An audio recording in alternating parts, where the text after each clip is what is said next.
Austin Ashburn with Impact Media. Hi, congratulations on this incredible film. Thank you. I'm so excited for more people to just like learn about you and also your story. Yes. What was your initial reaction like to finding out that this project was like coming about? Well, I received it through email, and then I made the phone call to see what it was about. And then after the phone call, I met with Barry Jenkins and did all the talking and talking with him, meeting Rachel Morrison.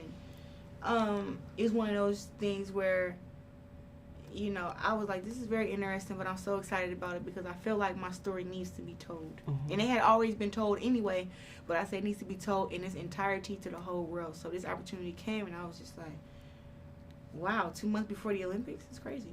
The second Olympics, not the first one. Yeah, this story was so like timely for me because my team had just worked on a piece about the Olympics and pay inequity. And I have like a couple statistics to read like for the context of this question. In 2020, women received only 0.4% of all sports sponsorships, and male athletes earn 5 times more than female athletes competing in the same sport. Additionally, women only had 2 to 4% of media coverage in all of sports. As someone who's like experienced this, what do you hope this film kind of helps change in the way people perceive women's sports? And also, have you seen any change since 2020 in the past few years? I have seen a lot of change in women's boxing and women's sports since 2012 till now. You know, with the WNBA, soccer, women's boxing. I know it's a few of us who are making $1 million paydays in boxing, and I'm one of them. You know, so I'm grateful for that, and I'm happy that the other girls are making their money too. As far as in the sponsorships, I'm hoping that the Fire Inside shows them that there isn't one ideal woman, and you guys keep overlooking these special women because they aren't in the ideal sports, because they're not beach volleyball or gymnastics, but we still have great stories, and we can still represent your brand, especially if it shows strength and resilience and never quitting and working hard. You have some great athletes. You guys just have to get stuck out of your ways and know that we're not 1995 anymore. We're still 2024, and the women athletes are very different now, and you guys have to change with that, knowing that all these different kind of women still can represent your brand. I love it. I was like blown away by the third act because I feel like sports movies, you know, they always end at a certain place, and this one like took it to a whole new level. And so I think that's what this movie will be so remembered for, is not only your story but the third act entirely. I wanted to ask, what was your reaction like to kind of reliving that moment after the Olympics through film for the first time and watching it? I think Ryan Destiny portrayed me so well that when I look at some of the film on it, and I'm seeing her go through those things on film, I'm like, I remember this. I remember going to the store and everybody walking up to me and saying, you didn't get what you deserve. You know, your gold medal isn't as special as the other girl's gold medal. They just doing you so wrong. Nobody cares about your gold medal. And I remember going through that and feeling so discouraged, and then being like, what else am I supposed to do in my life now? And I remember having that conversation, was like, we already done worked hard for the gold medal. Like, what we working for now? And the fact that it was like, I didn't even think about a 2016 Olympic gold medal. I thought about 2012.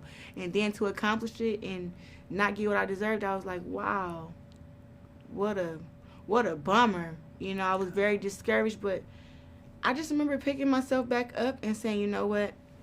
I'm not going to let nobody defeat me inside the ring or outside the ring. And so outside the ring, I said, I'm going to get back to work. And I'm going to go back and win a second gold medal, and I bet you they won't say nothing else. Yes, we love it. And this movie is also such a love letter to Flint, Michigan. It just is. Overall, which I was so happy about. Like, I can't imagine like the community going out to see it there and like their reaction to it. What has it been like to hear from people who have maybe seen the film already from Flint, and how exciting is it to know that more people from Flint are going to be watching this soon? Listen, I'm super excited. We had a premiere in Flint. 400, 500 people showed up. The theaters was packed. They clapped, they screamed, they cried, they cheered. But they also got to relive it too, because they were doing that back then for me, watching it, clapping and cheering. So to see my whole life that they may not have knew about, and then for them to see that, you know, Ryan Destiny was running down streets like Baltimore Street, North Saginaw Street. She was at my old high school, Northwestern High School. For her to see that, well, for Flint to see that, they were like, wow, we can't believe that this movie that's worldwide actually included us in a good light. because Flint is known for its water crisis for some reason. But it's like we're going to be known for more than just the water crisis. We'll be known for the fire inside, and knowing that Claressa Shields made it from being from a city like this and going through everything that she went through. Yeah. So what is the kind of like central message you would want people to take away from this film? I want when people leave from watching The Fire inside in theaters on Christmas Day, I want them to leave feeling inspired, feeling that they can make it, that they can do it, that, listen, if Claressa can go through X, Y, and Z and then turn out to be this great superstar that she is now, we can too. And that's what I want. I want them to see that sometimes things may not go your way, but that don't mean give up. Yeah. I want them to know that it's not always just going to be up, up, up. You're going to get knocked down sometime. It's all about how you get up. So I'm excited for The Fire Inside Christmas Day. And I'm just so happy that, you know, everybody will learn my true story and be able to see who I am. Yeah, I love that women's sports has gotten such a spotlight over this past year specifically. And I was wondering if you had any peers of yours that you would also like to see elevated or like give a shout out to that we can include in this piece. I want to give a shout out to Michaela Mayer, you know, my Olympic teammate, my Olympic sister. I want to give a shout out to Katie Taylor. You know, she is a very special athlete, special fighter. I want to give a shout out to O'Shea Jones. She just became, I think, the IBO and WBA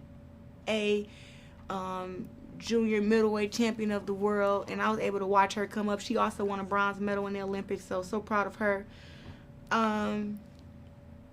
Trying to think, so many other boxers.